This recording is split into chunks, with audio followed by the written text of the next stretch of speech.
Hello, and thank you for tuning in to another Outlook preview interview.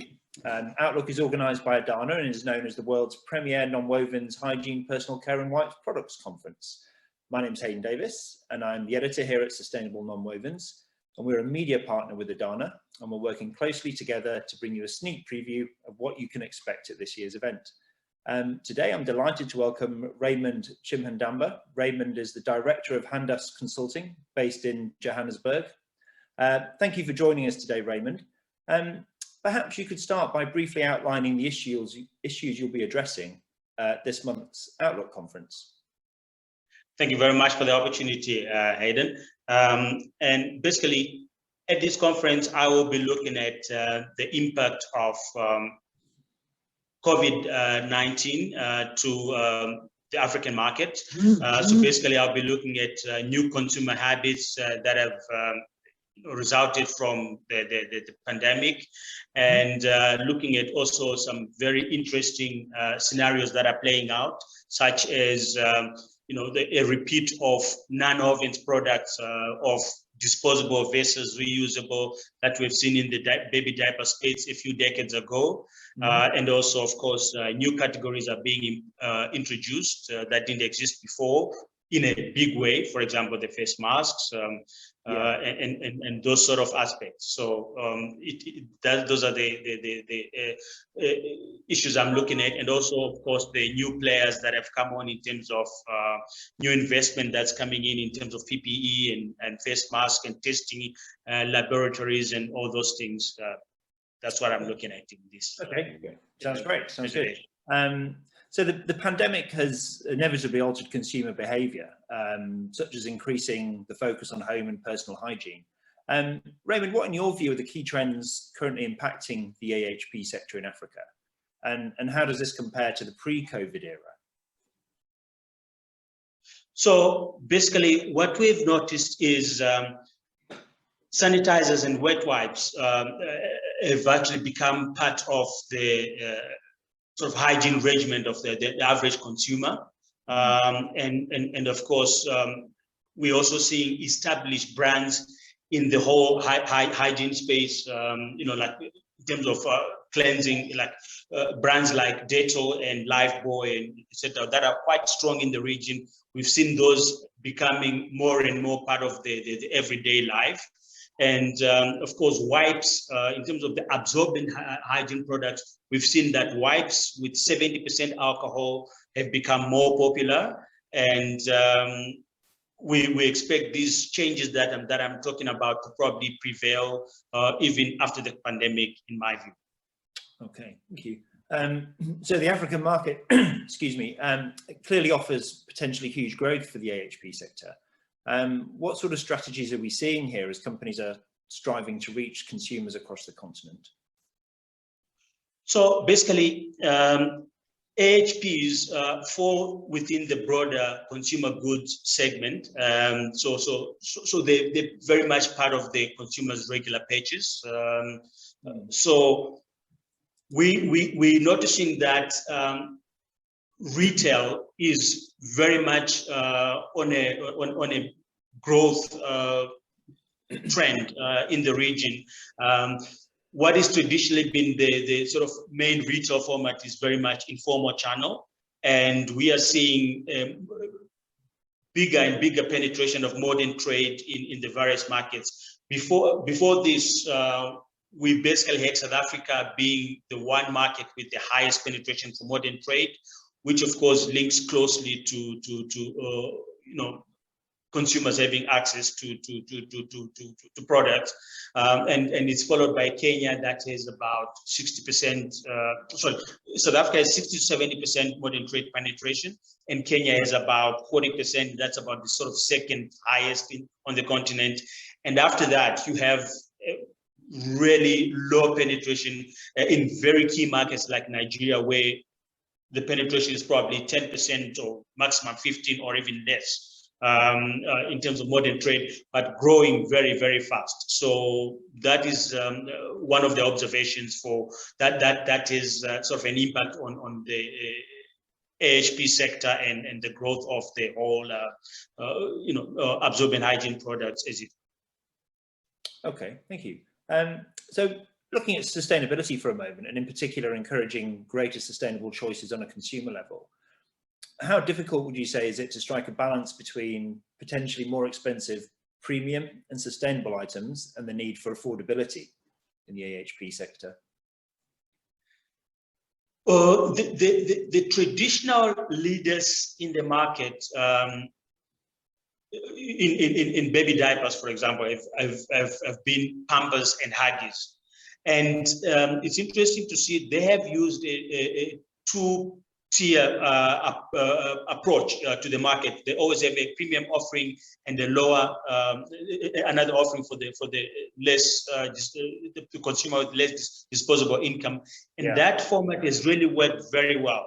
And we're realizing that the newcomers to the market that are actually becoming the market leaders, so you're beginning to see Morphix being number one in some of the key markets.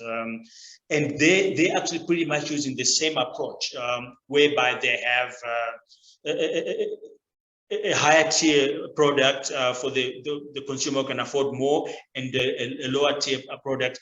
But in more recent months, I think in the last year or two, the interesting difference is that the premium product is in a different format than before. We're beginning to see that the premium offering is actually more in pens format, which wasn't there before, and that's the one change that I'm observing.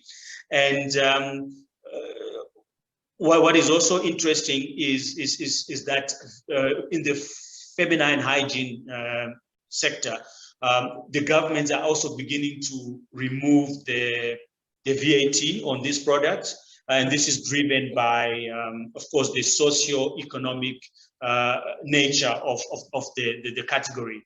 And we're seeing this more and more. So that, in a sense, will also just drive the category, in my view. So those are some of the interesting changes that are taking place. Okay. And what, in your opinion, do companies need to do to help get this message across to consumers? So the key thing that companies can do, I think, is probably to adapt to the new sort of marketing communication options that the social media offers. And the big advantage with these sort of marketing communication is that they're quite interactive. So it's an advantage for the consumer that they're able to give feedback to the manufacturer about what they think about the product. And for the manufacturer, it also helps to give them a view of what the consumers and users of their products think of them. But at the same time, it's also a double-edged sword, in the sense that when things go wrong, the feedback, if it's negative on your product, can also be quite loud and visible. And a good example is what we saw in Kenya, whereby consumers were very unhappy with the feminine hygiene products. With I think the brand was Always in Kenya, and on social media, the consumers were quite vocal about the dissatisfaction with the product, and that really sort of caused some challenges for the manufacturer. So those are some of the ways that I think the companies have these opportunities. But yeah, when things don't go right, the feedback can also be quite strong in the same way. So yeah, it's a double-edged sword, pretty much. Of course, yeah, it's interesting.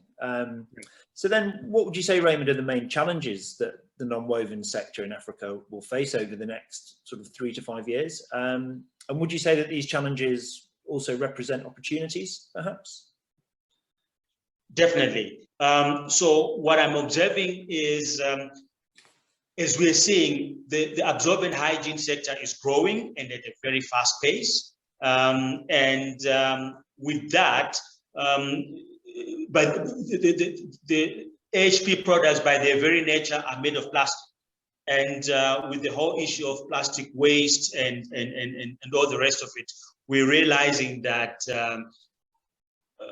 some of the markets, especially in East Africa, are beginning to put legislation for single-use plastic, and I anticipate that this is most likely going to also create challenges for absorbent hygiene products, in the sense that that legislation on single-use plastic is going to filter through to AHP products. Yeah. And to be honest, we are already beginning to see that way. Baby diapers, for example, are being found in rivers and actually causing a lot of drainage problems within the cities and those sort of things, and even at the landfill, with the whole high production of methane and causing fires and all those sorts of issues. And of course, we have governments that also have bigger challenges and have small restricted budgets, and for that reason, they actually then just taking the issues and leaving them at the doorstep of the manufacturer to sort out, pretty much. So those are some of the challenges we're seeing. But I think the opportunity is probably for the manufacturers to be proactive and probably start, putting together solutions and get all the other stakeholders involved, the retailers, the communities, the consumers, some NGOs, local government, that way they have the opportunity to manage the narrative and even the direction the whole discussion goes to. So that is the opportunity that the manufacturers can use to manage these challenges. But yeah, diaper waste is becoming a bigger problem in the region. Yes. Sure. Okay. Yeah. Well, Raymond, thank you very much for that. You've raised some really interesting points there. I'm really looking forward to hearing more about those at Outlook.